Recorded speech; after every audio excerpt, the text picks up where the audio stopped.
बहुत समय पहले एक घने और रहस्यमयी जंगल में कई तरह के जानवर रहते थे।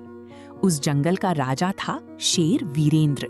वो बहुत शक्तिशाली, न्यायप्रिय और दयालु था। जंगल के सभी जानवर उससे प्यार करते थे।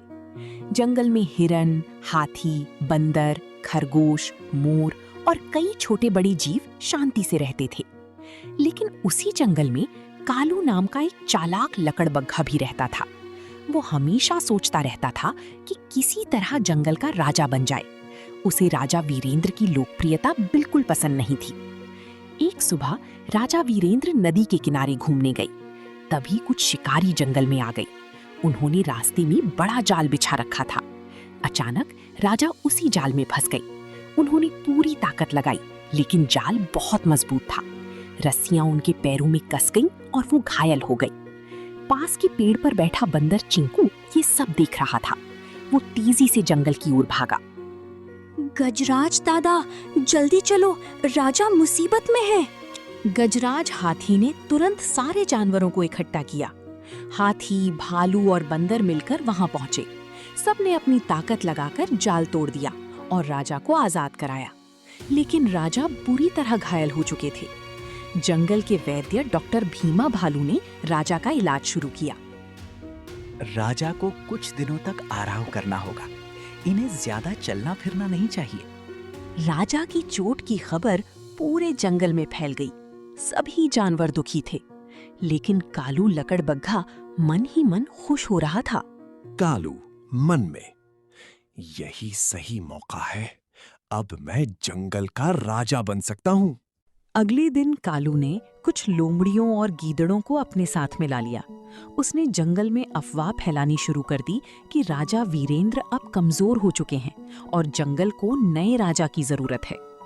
धीरे धीरे कुछ जानवर भ्रमित होने लगे, लेकिन बुद्धिमान हाथी गजराज सब समझ रहा था। उसने सभी जानवरों की सभा बुलाई। जंगल को ताकतवर राजा चाहिए। घायल राजा हमारी रक्षा कैसे करेंगे? सभा में सन्नाटा छा गया। तभी बूढ़ा कछुआ धीरे धीरे आगे आया। सच्चा राजा वो नहीं जो सिर्फ ताकतवर हो। सच्चा राजा वो होता है जो अपने प्रजा की रक्षा करे। लेकिन अब वो कमजोर हैं। अगर राजा वीरेंद्र ना होते तो शिकारी हम सबको पकड़ लेते। सभा में बहस बढ़ने लगी। तभी अचानक जंगल में जोरदार गर्जना सुनाई दी। दूर से एक विशाल जंगली भैंसा पागलों की तरह दौड़ता हुआ आ रहा था। छोटे जानवर डरकर भागने लगे। कालू डर के मारे एक चट्टान के पीछे छिप गया।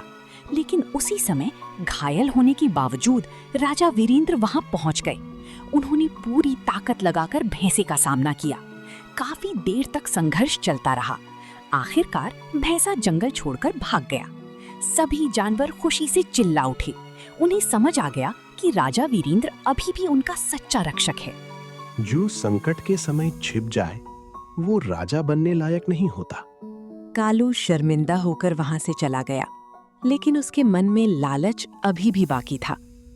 उधर राजा वीरेंद्र की हालत फिर बिगड़ गई, क्योंकि उन्होंने घायल शरीर से लड़ाई की थी। डॉक्टर भीमा ने चिंता जताई। अगर राजा को जल्द आराम नहीं मिला तो उनकी जान को खतरा हो सकता है। ये सुनकर पूरा जंगल दुखी हो गया। रात में सभी जानवर नदी किनारे बैठकर राजा के ठीक होने की प्रार्थना करने लगे। लेकिन उसी रात कालू चुपके से जंगल के बाहर रहने वाले शिकारी रघु से मिलने गया। अगर तुम राजा वीरेंद्र को पकड़ लो तो मैं तुम्हें जंगल के सारे रास्ते बता दूंगा। अगर तुम सच बोल रहे हो तो तुम्हें बड़ा इनाम मिलेगा। पेड़ पर बैठा उल्लू उस्ताद ये सब सुन रहा था। वो तुरंत उड़कर गजराज के पास पहुंचा और सारी बात बता दी। गजराज, जंगल पर बहुत बड़ा खतरा आने वाला है। अगली सुबह जंगल में अजीब सन्नाटा था। पक्षियों की आवाजें भी कम सुनाई दे रही थीं। तभी दूर जंगल की सीमा पर इंसानों के कदमों की आवाज सुनाई दी। शिकारी अपने हथियार लेकर जंगल में प्रवेश कर चुके थे और यहीं से शुरू होने वाली थी जंगल की सबसे बड़ी परीक्षा।